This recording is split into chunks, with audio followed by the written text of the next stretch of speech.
Bonsoir à tous et à toutes. Donc je suis Alexandre Girard, je suis le directeur technique de Zoreol. Et ce soir, je vais vous présenter. Donc, vous avez eu des petites présentations de la couche applicative avant, avec Active Directory, toute la partie virtualisation après, et moi je vais descendre encore un petit peu sur la partie réseau. Parce que les nouvelles technologies de virtualisation, c'est bien, mais il faut bien le transporter à un moment ou à un autre. Donc l'idée ce soir, c'est de montrer un petit peu ce qui se fait aujourd'hui, et surtout, petit cours d'histoire, ça va être de pourquoi on en est arrivé là aujourd'hui. C'est toujours la problématique avec l'informatique, c'est que c'est pas créé pour le fun, c'est toujours créé parce qu'il y a un besoin à résoudre derrière.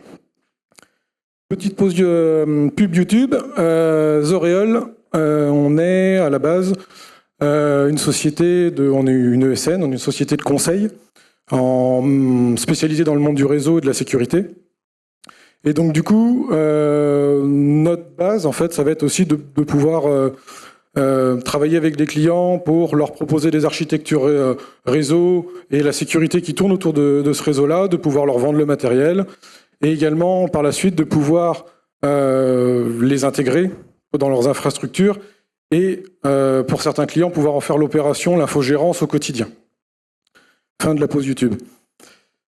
Du coup, l'idée, c'est ce soir de vous montrer comment on passe d'une architecture, ça tombera pas plus bas, d'une architecture classique, comme vous pouvez retrouver dans vos LAN, plutôt typée entreprise, plus que data center ou provider, mais d'une architecture 3 tiers plus, globalement vous avez du spanning tree, des VLAN, à une architecture moderne qui va être basée sur une topologie spine leaf et un plan de contrôle sur base d'IVPN. Donc, pour commencer là-dedans, on va faire un petit cours d'histoire et on va remonter un tout petit peu dans le temps, mais vraiment un tout petit peu. Je n'étais pas vieux à cette époque-là. Il faut remonter en 1938 à Edson Erwin, donc un ingénieur américain qui, à l'époque, avait déjà initié pour la toute première fois, au travers de travaux, le concept d'architecture multi-étage. À l'époque, on ne parlait pas de 2950. Hein. À l'époque, on parlait de commutation téléphonique. Il faut juste remettre dans le contexte, parce que justement, la problématique de départ, c'est que les réseaux de téléphonie, toujours la problématique de scale-up et de scale-out.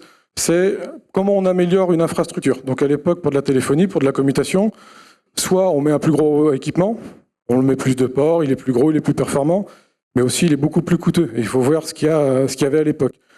Et donc ce concept d'architecture multi-étage, ça va être, au lieu de mettre un équipement plus gros, on va mettre plus d'équipements plus petits.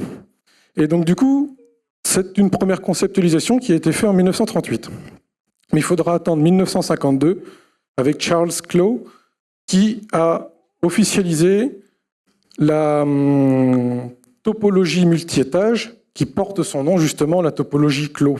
Peut-être que certains d'entre vous connaissent le terme, et ce terme vient de là. Ce qu'a fait Charles Clough, en fait, à la différence d'Erson Edwin, c'est le document est assez intéressant, mais aussi un petit peu compliqué, parce que c'est beaucoup de mathématiques. Ça va être de rendre les concepts mathématiques, de créer une architecture qui scale, une architecture qui est non bloquante, et justement comment on améliore tout ça pour l'époque. Et donc je vais vous montrer à quoi ça ressemble, une architecture Clough à l'époque. C'est le concept d'entrée, de milieu et de sortie. Pour rappel, on est en téléphonie, donc du coup, le full duplex, ça n'existait pas, on ne peut pas téléphoner en même temps que recevoir l'appel, ça n'existait pas à l'époque et ça n'existe pas encore aujourd'hui. Mais le concept, c'est justement de pouvoir, au lieu d'avoir, il faut toujours avoir un lien de disponible sur une infrastructure au milieu pour pouvoir joindre une destination. Et donc le concept, c'est de mettre une architecture, de mettre des équipements au milieu, justement de scaler en 3 étages, donc justement ce qu'on appelle 3 étages, entrée, milieu, sortie. C'est juste un concept, et ce concept-là permet de créer une base d'un réseau, justement, quand il est construit de façon homogène, d'être non bloquant. Ensuite, après ça, on continue quelques années plus tard. On arrive en 1985. Et en 1985, il y a un petit monsieur qui s'appelle Charles Lyserson qui a rendu des travaux et qui a officialisé les réseaux Fat Trees. Et les réseaux Fat Trees, vous l'utilisez à peu près tous au quotidien sans spécialement le savoir, j'imagine, mais le concept d'un réseau Fat Trees, c'est de faire d'augmenter la capacité des liens vers la racine. Aujourd'hui, vous livrez des ports RJ45 1G, fibre 10G ou ce que vous voulez, mais vous avez toujours vos ports d'uplink, vous mettez toujours des ports plus gros. Et donc ce concept-là, il n'est pas tout jeune, il date de 85. Et donc du coup, à cette époque-là, l'idée, c'était pour des réseaux HPC. On n'était toujours pas dans le monde des réseaux modernes comme on l'a aujourd'hui, mais le concept, c'était que faut toujours scaler vers la racine. Plus vous montez vers le haut de votre réseau, il faut avoir une densité. Alors à l'époque, c'était des liens, parce que c'est une topologie qui ne s'applique pas qu'au réseau informatique, mais à l'époque, ça s'appliquait aussi pour la logique processeur. Et donc du coup, cette logique-là, c'était justement, comme vous le voyez sur le schéma, vous avez deux équipements. On n'a pas un petit bip? J'ai vu tout à l'heure, c'était peut-être à vous le petit laser? Ah, dommage. Quand on arrive sur les équipements verts, tout en bas, on remonte, ça fait deux liens. Et donc le concept, c'est comment être non bloquant. On remonte sur l'équipement rouge en ayant deux liens. Merci beaucoup. Alors, comme ça, parfait. Donc le concept, effectivement, vous avez deux liens ici. Vous remontez ici en deux liens parce que vous avez deux liens en dessous. Donc c'est non bloquant. Si vous avez, peu importe la capacité que vous avez ici, c'est non bloquant. Et là, pareil, deux liens, et vous remontez à 4. Et ainsi de suite, en continuant sur l'infrastructure. Donc l'idée, c'était justement de mettre des bases, en fait, d'une topologie qui, à tout niveau, plus au même niveau, vous avez une même capacité de port, et plus vous montez, plus vous augmentez la capacité de façon homogène, justement pour être non bloquant. Arrive maintenant les années 90 à 2010 à peu près, voire même pour certaines infrastructures jusqu'à aujourd'hui, mais on arrive à une ère justement que beaucoup d'entreprises ont connue, beaucoup d'entreprises connaissent encore, c'est les réseaux d'aujourd'hui, les réseaux que je vais appeler d'hier, parce qu'on essaye de plus faire ça aujourd'hui, mais tout le monde a eu une infrastructure, un cœur de réseau, des switches d'agrégation, et puis des switches d'accès, quand c'est bien construit. L'idée, voilà, on met du spanning tree sur le réseau, ça fait sa tambouille, c'est génial, on connecte tout ensemble, et puis ça arrive jusqu'au firewall et jusqu'au PC. Sauf que ça pose du coup ces petits problèmes, tout ça. Donc, pour revenir un peu en histoire, spanning tree, protocole, STP, je pense que j'apprends rien à personne, tout le monde le connaît, ce petit protocole-là, en bien ou en mal. Hein. Surtout en mal, j'imagine. Hein. Mais l'idée, quand même, années 90, inventé par l'I3E, l'idée de ce protocole, en fait, la problématique qu'il essayait de résoudre, à l'époque, il n'y avait pas le concept de VLAN encore. Mais la problématique, c'est toujours la problématique du niveau 2. Pour ceux qui le savent, le niveau 2, c'est très problématique. Et le niveau 2, en fait, il n'a pas été pensé pour résoudre des problèmes de boucle. Vous connectez des équipements ensemble, vous faites une boucle, une topologique, physique, et le problème, c'est que dans le niveau 2, vous avez des petites requêtes qui sont du broadcast. Et donc, du coup, des requêtes qui disent aux autres switches de se connecter au suivant et ainsi de suite et de renvoyer. Bon, tout le monde a peut-être fait ça. Tous ceux qui ont été à l'école, globalement, ont déjà expérimenté ça en lab. En entreprise, je pense qu'il y a des gens qui ont passé des petites soirées à essayer de trouver quel est le port du micro-switch de téléphone qui a été branché à un endroit de l'infrastructure. Et donc, du coup, STP a été initialement pensé pour ça, pour pouvoir créer un spanning tree, justement, un arbre sur le réseau pour pouvoir créer justement enlever les boucles. Donc ça se passait comment? En désactivant des liens. À l'époque, c'était aussi simple que ça. Comment on casse une boucle? On enlève un lien à un endroit. Spanning tree, par la suite, il a eu des évolutions. Et justement, la première problématique de spanning tree, c'est que il est lent à converger. Pour ceux qui connaissent la première version de spanning tree, il faut entre 30 et 50 secondes le temps que la topologie se reconstruise. 30 à quasiment une minute de coupure sur une infrastructure, c'est pas vraiment de la redondance. C'est assez lent. Mais on est en 90, c'était déjà mieux que rien. Arrivé ensuite, au début des années 2000, Rapid Spanning Tree.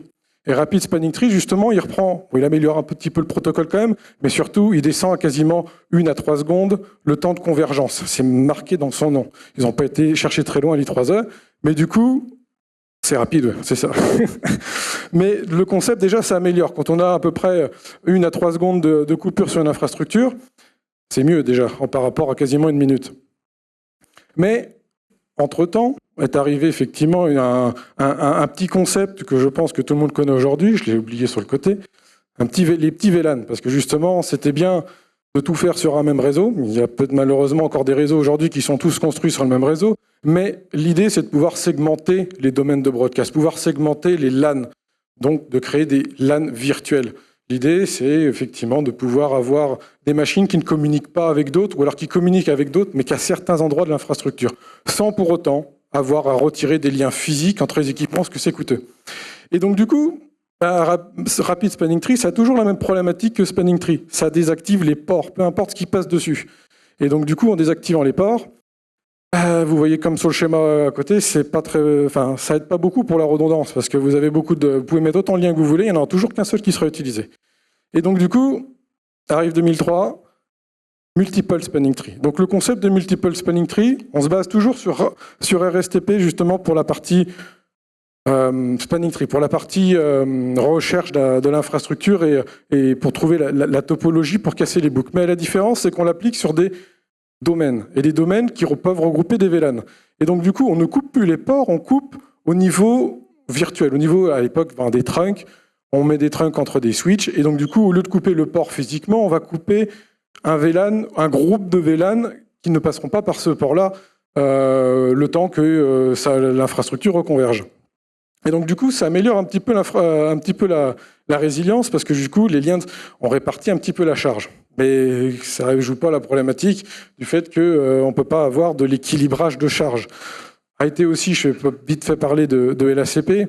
Bon, LACP, vous en utilisez peut-être aujourd'hui, effectivement. Bon, vous mettez des liens entre deux switches pour éviter de faire une boucle.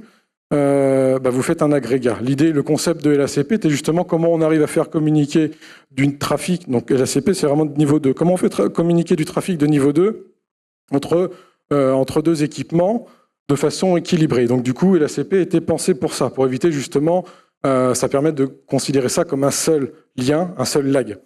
Mais comme je disais, la problématique de tout ça, c'est que Spanning Tree, peu importe dans ces variantes, il y a toujours la problématique de j'ai toujours des liens désactivés ou une partie des liens qui sont désactivés. Je n'ai pas une redondance complète. Et donc pour ça, arrive en parallèle, parce qu'on arrive dans un autre monde aussi, le concept de CMP.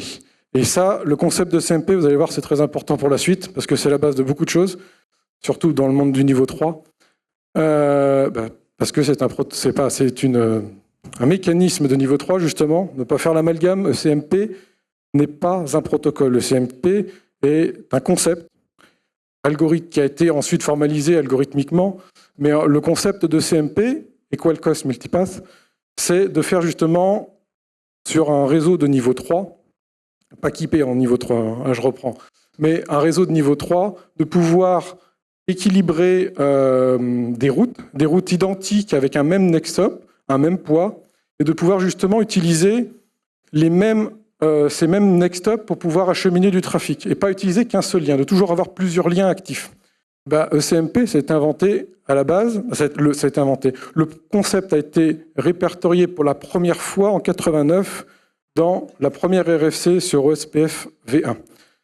1989, dans le domaine de l'informatique, moi j'étais pas né, mais dans le domaine de l'informatique, c'est une très grande année, parce que c'est aussi une année où il y a un petit truc qui s'appelle le World Wide Web, qui a été annoncé, qui a été inventé. On l'utilise très légèrement aujourd'hui, mais c'est une année où justement il y a eu un essor au niveau Internet. Faut remettre dans le contexte, on est sur l'émergence. IP existait déjà, venait d'exister. On commence, l'ARPANET venait de s'arrêter.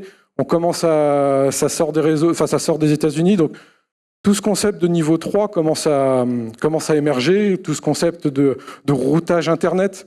Tout ce concept justement de web, globalement. Et donc, du coup, OSPF V1, à l'époque, pas pour Internet, mais a conceptualisé ECMP.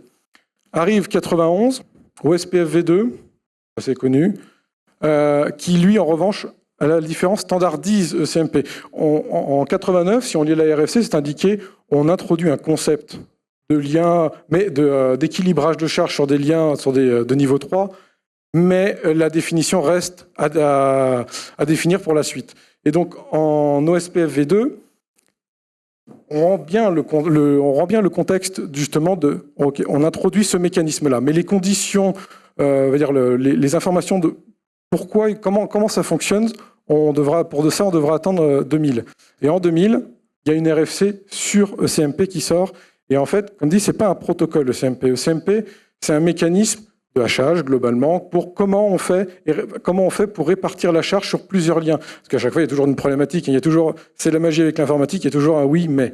Mais du coup, ce oui mais, c'est le fait que comment on fait du réordonnancement de paquets sur une interface. Parce que si ça part sur un lien qui va un peu plus loin de l'autre côté, que j'ai 14 paquets qui arrivent avant le premier, faut que je le mette dans un buffer, faut que je le mette à la poubelle. Qu'est-ce qui se passe? TCP, ils aiment pas trop.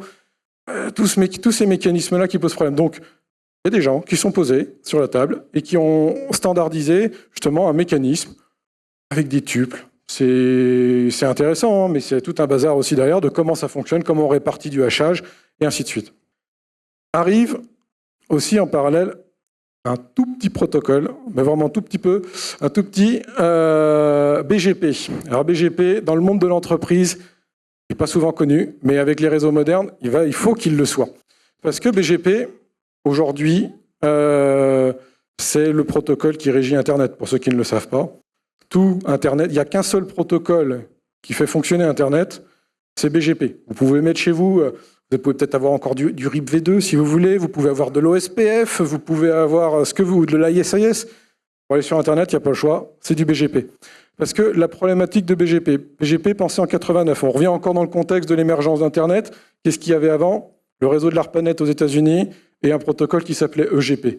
Le protocole EGP, à l'époque, en fait, justement, il introduisait un concept d'AS, d'Autonomous System. En fait, de zone, on crée une zone de réseau pour pouvoir communiquer avec un autre, justement, pour essayer de faire un réseau complet. Parce que la problématique qu'il y avait aussi, c'est les autres protocoles de routage qui pouvaient, on a vu OSPF v1 arriver aussi au même moment. Il y a ISIS, même on prenait pourquoi OSPF est arrivé, parce que RIP, ça ne suivait pas hein, derrière en termes de scaling et puis de routage. Mais la problématique, c'est comment on scale un réseau très grand. Alors à l'époque, un réseau très grand, c'était déjà 100 routes, c'était déjà énorme. Mais on est en 89, donc il faut remettre tout dans son contexte. Mais comment on arrive à avoir un protocole qui arrive à scaler, et surtout un protocole politique, comme je le dis. Parce que le concept de BGP, à la différence des autres, c'est que c'est un protocole qui pour ça qu'il a été régi pour Internet, c'est qu'il fonctionne avec des policies, il fonctionne sur la politique. On peut choisir de préférer un lien, de préférer une destination, de choisir de choisir une destination en particulier en fonction de certains critères. On peut le faire manuellement, pas forcément. OSPF, ISIS, c'est des protocoles qui ils sont tous amis, ils communiquent tous ensemble et ils trouvent le meilleur des chemins. Bah oui, mais sur Internet, je pense que on le voit malheureusement actuellement dans les contextes géopolitiques. Je suis pas certain que vous ayez envie que votre trafic traverse certains pays. Et justement, BGP, des fois, on fait un petit contour. On parle là de pays, mais on peut parler. Vous n'avez pas envie d'aller chez tel opérateur. Vous avez envie que tout votre trafic passe par Zayo. Mais vous n'avez peut-être pas envie qu'il aille chez son concurrent parce que c'est plus cher, parce que machin. Souvent, c'est l'économie qui joue, hein, mais il y a la politique également. BGP permet de faire ça. Donc, en 89. On trouve un protocole alternatif à EGP, un protocole un peu plus moderne qui corrige pas mal de choses et donc du coup qui introduit ce concept d'AESPACE. Et en fait, le concept de l'AESPACE à la base, c'est que EGP aussi, il ne pouvait pas utiliser plusieurs liens. BGP, il résolvait pas les problèmes de boucles, des boucles de niveau 3. Et donc, il fallait créer un protocole pour ça et BGP a été créé justement l'AESPACE. Donc, un Autonomous System, c'est un numéro, un ID, qui va être associé à un environnement, on va dire dans votre instance BGP que vous allez avoir de l'autre côté. Et vous allez communiquer avec un autre Autonomous System. Et vous allez vous échanger les routes comme ça. Et en fait, le concept d'AESPACE, c'est un chemin d'AES qui permet de savoir au bout d'un moment, quand ça fait tout le tour et que vous recevez vos propres routes avec votre propre numéro d'AES, c'est que vous avez fait le tour. Ça s'appelle une boucle. Donc, on met à la poubelle et comme ça enlève le mécanisme, ça met en place un mécanisme qui casse les boucles. Et donc du coup, on continue. Deuxième itération de BGP en 90. Bon, un petit peu de nettoyage du protocole, on corrige les bêtises du premier, et on introduit les concepts pour faire de l'authentification, pareil, comment on fait un keep alive pour pouvoir garder une session allumée, comment on vérifie tout ça. Bon, on l'améliore un petit peu. Arrive 91, BGP3, continue, on commence à mettre du versionning dans le protocole justement pour éviter les problèmes de rétrocompatibilité. S'il y en a un qui parle le V2 et moi je parle le V3, on va éviter les petits problèmes. Détection de collision et collection, donc en gros, s'il y a deux peers BGP qui se connectent en même temps, on trouve un moyen de mettre des messages d'erreur, justement de savoir qui prend la connexion ou qui en prend pas en fonction d'eux. Et on corrige des petites contraintes qu'il y avait. On continue à améliorer le protocole. Arrivé 94, 4e version de BGP. Et actuellement, c'est cette version-là qui régit Internet. Améliorée, hein, elle a bien sûr bien beaucoup évolué, beaucoup de choses ont été introduites depuis 94. Mais globalement, on arrive aussi à une époque où on enlève, vous vous souvenez des classes réseau? Et justement, tout ce concept-là qui a été mis à l'époque, c'était déjà, je crois que ça devait être 92, 93, je crois, où ça a été officiellement retiré. Et BGP le force dans son protocole en disant, maintenant, on ne parle plus de classes. Parce que la problématique à BGP3, c'est que ça annonce des classes réseau. Mais comme spécifié dans la RFC, interdiction d'envoyer des hosts, interdiction d'envoyer des subnets. Et donc, du coup, mais pour pouvoir régir Internet, c'est pas très pratique de ne pas pouvoir envoyer des subnets. Et vu que les classes réseau avaient été abolies globalement, on introduit le concept CIDR et le concept de CIDR que tout le monde connaît aujourd'hui, un bon /24, de pouvoir mettre des bits justement en sous-réseau et plus de l'avoir dans l'adresse réseau comme c'était avant avec les classes. Et donc du coup, ça permet d'envoyer maintenant des routes. On envoie des routes avec un netmask qu'il y a derrière. Et donc du coup, on supprime les classes réseau. BGP continue un petit peu à évoluer, mais quelle était la problématique aussi de BGP en 94 ? En 94, il y avait l'IP. On utilisait IPv4, c'était bien, mais fin année 95, arrivé à un protocole qui, malheureusement, jusqu'à aujourd'hui, n'arrive pas à prendre le contrôle, IPv6. Fin 94, globalement, jusqu'à aujourd'hui. Et comment on fait quand on a un deuxième protocole de routage de niveau 3 qui est utilisé sur Internet ? La BGP, à la base, il pensait que pour IPv4. Et donc, du coup, encore une petite RFC qui est sympathique, MPBGP, multiprotocole BGP. On introduit un concept un peu large de comment on fait pour transporter différents types de protocoles. Parce que, vous allez le voir, là, je donne deux exemples, IPv4 et IPv6. Mais si vous regardez les codes de l'IANA, il y en a un bon paquet, même du X25, pour ceux qui ont connu dedans, ça peut être transporté là-dessus. Et donc, du coup, pourquoi se restreindre à IPv4 ou IPv6 ? On fait quelque chose de beaucoup plus large. On fait un protocole standard avec des numéros, parce que c'est plus simple. Les petits numéros, c'est assez simple. Et donc, on introduit le concept AFI-SAFI, Address Family Identifier, Subsequent Address Family Identifier. L'idée, en fait, comme vous le voyez, c'est qu'on crée c'est un couple qui va toujours ensemble. On parle toujours d'AFI-SAFI. Et dans BGP, ça va être de pouvoir...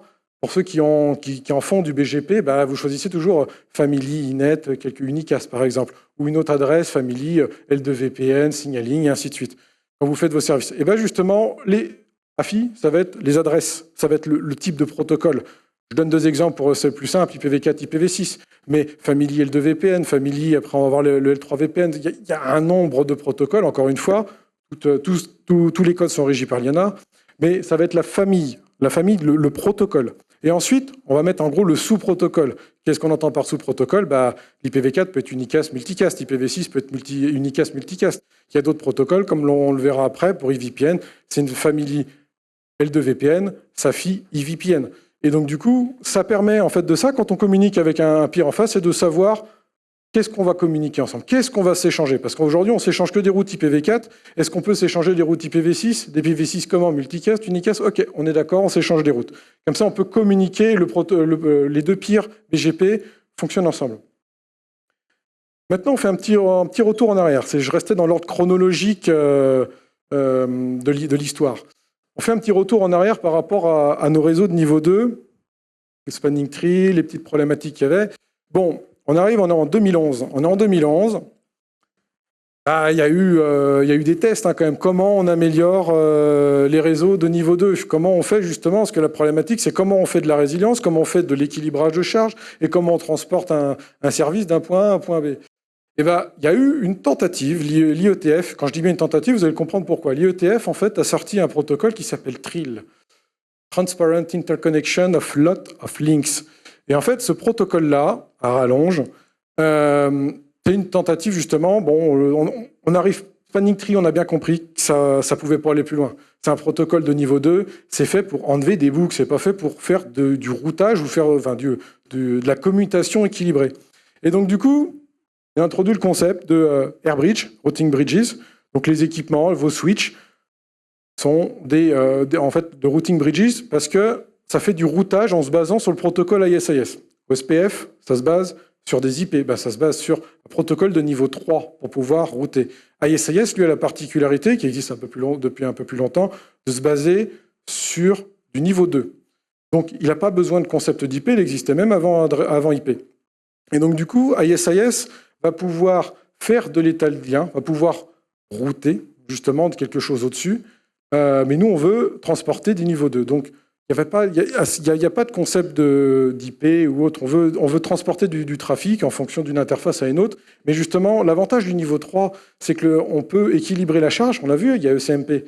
On peut équilibrer la charge, mais aussi on peut casser des boucles. Il n'y a pas besoin d'avoir en niveau 2, on est obligé de mettre Spanning Tree, ça pose problème. Ça fait des boucles tout le temps. Le niveau 3, il faut le forcer pour faire des boucles. Et quand on met un protocole justement comme ISIS qui empêche les boucles de réseau, on corrige ce problème-là.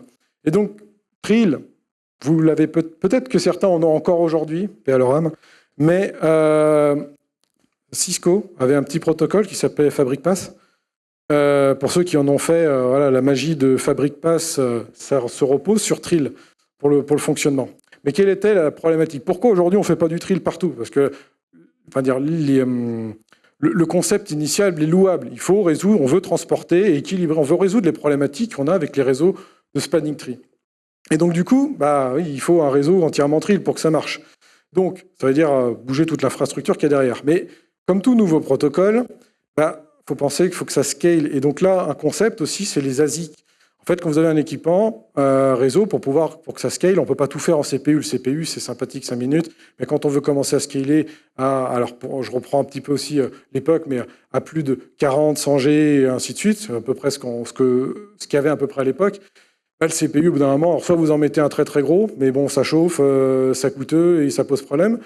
Après, il faut mettre des ASIC. Des ASIC, c'est des silicones dans les équipements, donc c'est du silicium, c'est des puces qui vont être dédiées à des fonctions très précises. C'est des puces qui vont être construites à la base, construites en usine, avec des fonctions bien précises.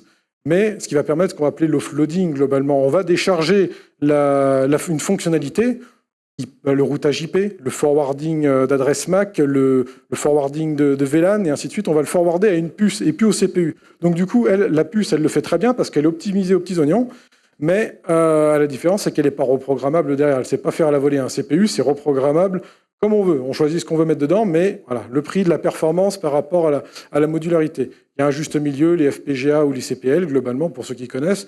Mais pareil, on fait quelque chose de très fixe, mais très performant, ou alors de quelque chose de très modulaire, et du coup, qu'il le fait moins bien. Et donc, du coup, il faut des nouveaux ASIC pour ça. Donc, il faut que les gens redéveloppent des ASIC, des nouvelles puces pour intégrer Trill dedans. C'est sympathique, mais il faut du coup du matériel adapté pour ça. Donc, ça veut dire que tout le monde, allez, vous voulez Trill, c'est génial, il faut changer tout votre réseau. Ok, sympathique, est-ce qu'il y a une alternative? Et donc, du coup, aussi, problématique, c'est qu'en 2011, on aime bien les réseaux IP aussi. Et donc, du coup, ça ne fonctionne pas sur IP. Et qu'est-ce qui se passe, en fait, là-dedans? C'est que, comme on va le voir pour le protocole suivant, c'est qui dirige un petit peu la variante, là où on va dans le monde, pour le monde du réseau? C'est les constructeurs, globalement. Hein. C'est les constructeurs et c'est les gros clients. Et donc, du coup, s'ils ont dit que c'était pas terrible, tout le reste du monde dit oui, c'est pas terrible. Et donc, du coup, ce qui se passe, c'est que du coup, en 2017, c'est devenu un échec parce que l'IETF a fermé le groupe qui travaillait sur Trill. Donc, aujourd'hui, c'est un protocole mort. Il ne sera plus développé et il y a des alternatives, justement, un peu plus modernes qu'on va voir par la suite. Pendant ce temps-là, un autre petit organisme, des gens qui viennent du monde du niveau 1, du niveau 2, l'I3E, tente, lui, de son côté, avec un petit protocole qui s'appelle SPB, Shortest Path Bridging. Et en fait, bon, le concept de base, c'est la même chose. Qu'est-ce qu'on veut? Bon, l'IETF a tenté avec son truc, nous on tente un an plus tard, à notre sauce, parce que nous on est l'IETF. Et donc du coup, on est l'IETF. L'IETF, on a fait Spanning Tree, on a fait VLAN, nous on est des gens du niveau 2, on est du niveau 1 en dessous. Donc, on va faire avec ce qu'on a au catalogue. Et donc, qu'est-ce qu'on a au catalogue? On ne se met pas d'accord, est-ce qu'on le fait sur VLAN, avec SPBV, ou est-ce qu'on le fait sur PBB? Donc PBB, c'est globalement Provider Backbone Bridges. C'est le concept d'encapsuler les adresses MAC, des trams Ethernet clients dans des trams Ethernet Backbone utilisés pendant une période chez les providers, justement pour économiser un petit peu les infrastructures de niveau 2, les MAC, et pour que ça scale. Bon, déjà de base, l'I3E n'était déjà pas d'accord sur quoi faire. Donc ça a traîné déjà pendant un bon bout de temps sur est-ce qu'on fait ça sur VLAN ou est-ce qu'on fait ça sur PBB, on ne choisit pas. Bon, ça a été tranché par la suite, on fait ça sur PBB, on arrête VLAN. Ensuite, pareil, on utilise ISIS, c'est bien. Mais le problème, c'est que nous, on n'a pas de mécanisme pour éviter les boucles, on n'a pas de mécanisme... faut qu'on l'améliore pour notre protocole, et donc du coup pour ça, on va faire ISIS avec une extension spéciale pour SPB. Donc ça veut dire déjà customiser un petit peu SPB. Donc l'idée c'est le même, ça fait la même chose que Trill. La seule problématique, c'est d'autres problèmes. Pas d'accord dès le début. Qu'est-ce qu'on utilise comme underlay pour transporter tout ça? Pour ceux qui connaissent, qui essayent d'implémenter des standards que l'I3E a fait, ou de lire les documents. Déjà, l'I3E... Punaise, ça va être compliqué. Bon, le problème de l'I3E, c'est que ils font... le problème de l'I3E, c'est qu'ils font... c'est compliqué d'avoir les documents. Et donc, du coup, il faut pareil imposer SPB, ISIS et PBB dans tout le réseau. Donc, c'est compliqué pour tout le monde, parce que les gens du LAN ne font pas tout ça.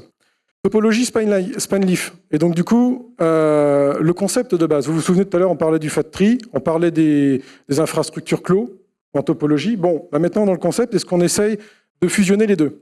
Quand on fusionne les deux, ça donne ça.